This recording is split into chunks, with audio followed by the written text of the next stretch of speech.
नमस्कार, मैं हूं आपके साथ कंचन मिश्रा और आप देख रहे हैं एनटीवी न्यूज सच की आवाज। चलिए रुक करते हैं आज के कुछ खास ताजा तरीन खबरों की।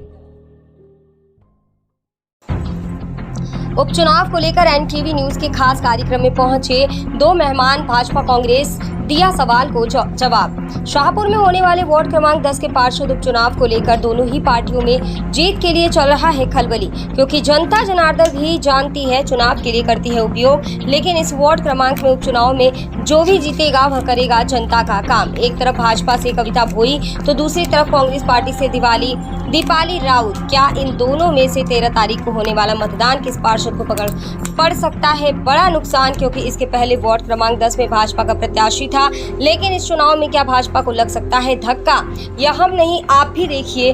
इस वार्ड की ना जाने कितनी समस्या है, इसलिए हमारे एनटीवी न्यूज चैनल के साथ खास कार्यक्रम में जुटे दो मेहमान भाजपा से जिला उपाध्यक्ष वीरेंद्र तिवारी, जब कांग्रेस पार्टी के नेता कैलाश जी, जब हमारे रिपोर्ट ने इनसे सवाल का जवाब दिया तो उन्होंने उनके प्रत्याशी के लिए क्या दिया सवाल का जवाब, यह आप भी देखिए। बुरहानपुर से एनटीवी न्यूज के लिए वैभव सावले की रिपोर्ट।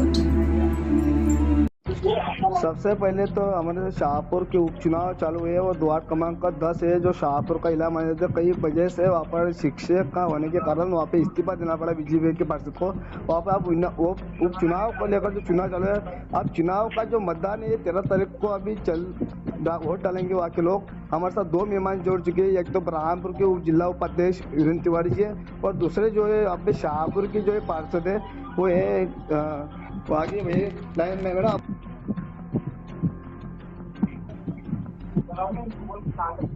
जी कैलाश आशीकर जी है वहाँ के जो पार्षद है वहाँ पे। आपका दोनों का स्वागत है। सबसे पहले हमारे एनटीवी न्यूज के लिए आपका दोनों मेहमानों का स्वागत है। सबसे पहले तो हमारा वीरेंद्र तिवारी से एक सवाल है कि भैया जो वहाँ पर जो चुनाव है अभी वहाँ पर तो कहीं ना कहीं वहाँ पर हमने 2 दिन से खबर भी चला रहे हैं, अर्चना जगदीश वहाँ पहुँच रही है, पूर्व मंत्री ज्ञानेश्वर पाटिल वहाँ पहुँच रहे हैं। आपको क्या ऐसा लगता है कि आपको कि वहाँ की सीट आपके झोली में आएंगी या नहीं आएंगी? निश्चित रूप से ये सीट भारतीय जनता पार्टी की झोली में आने वाली है जी, क्योंकि भारतीय जनता पार्टी की प्रदेश में सरकार है, केंद्र में सरकार है, हमारे 6 महीने के विकास कार्य हैं, इसको जनता अप्रिशिएट करेगी।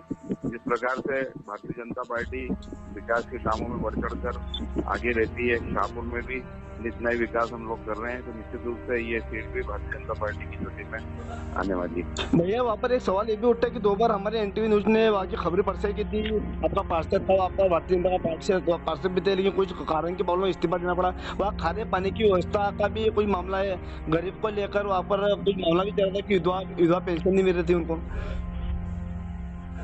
ये विधवा पेंशन और ये सब तो रोज चलने वाली प्रक्रिया है और लगातार चलती रहती है। इतने सारे हम लोगों ने विधवा पेंशन से लेके तो गरीबी रेखा के कार्ड से लेके लोगों को अनाज उपलब्ध कराने से लेके सारे काम किए हैं। मीठे पानी की समस्या को भी हल करने के लिए हम लोग लगातार प्रयास कर रहे हैं। कुछ समस्या को हमने हल भी किया है और आगे भी नल जल योजना के माध्यम से, जल आवर्धन योजना के माध्यम से हम लोग प्राप्ति का मीठा पानी घर घर पहुंचाने के लिए प्रतिबद्ध है। तिवारी जी हमारे साथ वो ये पार्षद भी जुड़ चुके हैं, कैलाश आशीकर जी है, वो जवाब देंगे आपका सवाल का जवाब वही देंगे कि वहाँ पार्षद में इससे पहले बीजेपी की वहाँ पार्षद था, उसको क्या हुआ अभी चुनाव तो वहाँ 13 तारीख को मतदान वही जनता करेगी जो जनता कुर्सी में बैठ पाएंगे। आशीकर जी बताइए, इनका सवाल का जवाब दीजिए आप।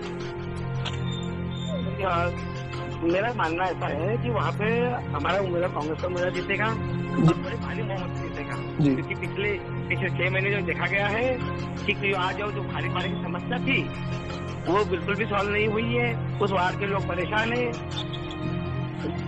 और आज जो हमारे जो उम्मीदवार है दीपाली पंकज राउत, पढ़ी लिखी उम्मीदवार है और उनको जो घर घर जाकर जो जनसंपर्क कर रही है, भारी मात्रा में हमको बहुमत मिल रहा है। इसलिए मेरा ऐसा मानना है कि कांग्रेस के उम्मीदवार बड़े भारी बहुमत से जीतेगी।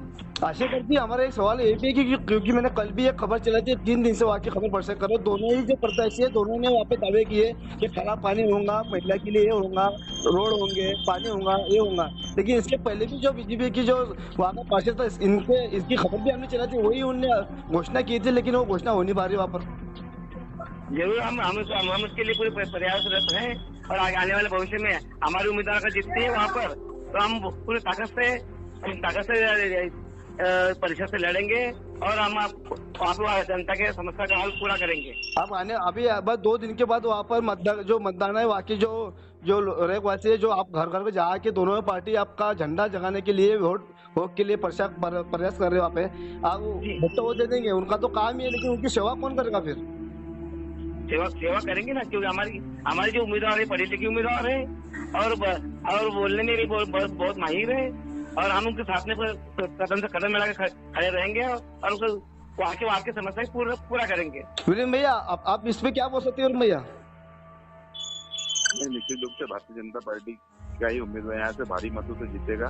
जी। ये दूर दूर तक कहीं नहीं है। इससे पहले भी 6 महीने पहले हम लोग लगभग 350 वोटों से यहाँ से चुनाव जीते हैं, और ये चुनाव भी हम लोग जीतेंगे, क्योंकि कांग्रेसियों का तो अनर्गल आरोप लगाने का काम है, और ये यही करते हैं। इनका विकास में कोई रुचि नहीं है, ये केवल आरोप प्रत्यारोप करके राजनीति करना चाहते हैं, लेकिन हम विकास के लिए प्रतिबद्ध हैं। जब आपका बीजेपी का प्रत्याशी वहाँ पे कभी चुन के आता है, तो क्या आप वहाँ का जो रहवासी है, जो पेंशन को लेकर जो आरोप चल रहे हैं, खारा पानी के आरोप चल रहा है, रोड के आरोप चल रहे, तो क्या इस पर आप क्या प्रत्याशी कर पाएंगे वहाँ पर?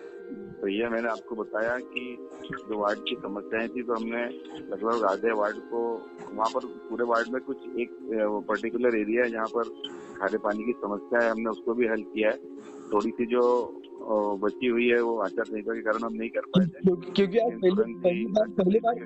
पहली बार देखना पड़ रहा है वहाँ पर कि पूर्व मंत्री आचार्य शेट्टी को भी वहाँ पर प्रचार के लिए उतरना पड़ा है। एक वार्ड का चुनाव शाहपुर का हमने खबर भी लगाए, और कल ज्ञानेश्वर पाड़ी भी आए थे वहाँ पर। तो ये वार्ड के लिए पार्षद चुनाव के लिए इतने बड़े नेताओं को आप बोल तो कहीं ना कहीं आपको लगता है कि आपको थोड़ा धक्का लगने वाला है वहाँ पर? बड़े नेताओं के लिए चुनाव होते हैं, तो कार्यकर्ता के लिए जनप्रतिनिधि आते ही हैं। सब लोगों की मांग होती है कि वो जो पार्षद खड़ा रहता है कि हमारे जनप्रतिनिधि हमको आशीर्वाद देने के लिए यहाँ पर आए, क्योंकि जनता में विकास के काम करते हैं और बड़े जनप्रतिनिधि काम करते हैं, तो जनता से आशीर्वाद देने के लिए सभी आते हैं। इसमें कोई ये बात नहीं है कि सीट बहुत डिफिकल्ट है, सीट बहुत आसान है और भारतीय जनता पार्टी की झोली में जाने वाली। जी आशीकर जी, आपको लगता है कि क्यों आने वाला अब विधानसभा का चुनाव एक पार्षद के लिए इतने बड़े बड़े नेता आ रहे हैं? मैं कांग्रेस के प्रवक्ता से पूछ रहा हूँ। अब इनके पास में ना सुविधा है कि ना कांग्रेस से मैं कांग्रेस के प्रत्याशी से पूछ रहा हूँ। कल भैया, आपको लग रहा है कि ऐसा कि एक पार्षद के लिए इतने बड़े बड़े नेता आ रहे थे, या फिर विधानसभा चुनाव भी आ रहे हैं, तो आपको लगता है कि ऐसा कि आप कोई भी पार्टी बने, कोई भी पार्षद बने वहाँ पर, लेकिन जनता की हित के लिए काम करना चाहिए वहाँ पर? आमतौर पर देखा गया है कि जब भी कहीं जहाँ का भी चुनाव हो, उपचुनाव हो या मेन चुनाव हो, भारतीय जनता पार्टी के लोगों ने हमेशा सत्ता का दुरुपयोग ही किया है। अपने धन बल से और सत्ता के दुरुपयोग से हमेशा चुनाव में वो आते रहते हैं। और अब आप ही देख लीजिए, अब इनकी पूर्व मंत्री आदरणीय आश्रा दीदी एवं आदरणीय ज्ञानेश्वर पाटिल जी सांसद जी और चुनाव में उतरे। इसका मतलब है कि ये चुनाव हार रहे हैं और इनको अपनी साथ की चिंता है, इसलिए उनको निश्चित रूप से यहाँ पे आना पड़ा। तो आपके लिए भी आए थे, कांग्रेस पार्टी के लिए भी बाल बच्चे में आए थे, आपके लिए भी वोट मांगे वहाँ पर? जी, हमारी परिवर्तन यात्रा थी, शाहपुर में हमारी परिवर्तन यात्रा थी हमारे जिले में, जिसकी शुरुआत करने से बाल बच्चे आए थे। आपके लिए भी कोई मंत्री आया था वहाँ पर? जी, क्या है, हमारे मंत्री ऐसे घर में हमारे मंत्री से वहाँ पर सभा की और सभा के कार्यकर्ताओं का मनोबल बढ़ाया। वो घूमेंगे क्या? 15 महीना की सरकार में कहीं मुंह दिखाने लायक नहीं रहे, तो कहीं घूमने का उनको कोई अप्रिसिएशन मिलने वाला नहीं था, इसलिए वो भी नहीं पाए वो। उसके बाद 2-4 दिन पहले कमलनाथ का एक बयान भी आया कि 1500 रुपए की गैस की टंकी देने का एक आदेश भी आया जी। 1500 रुपए गैस का टंकी का भी आदेश आया कमलनाथ से।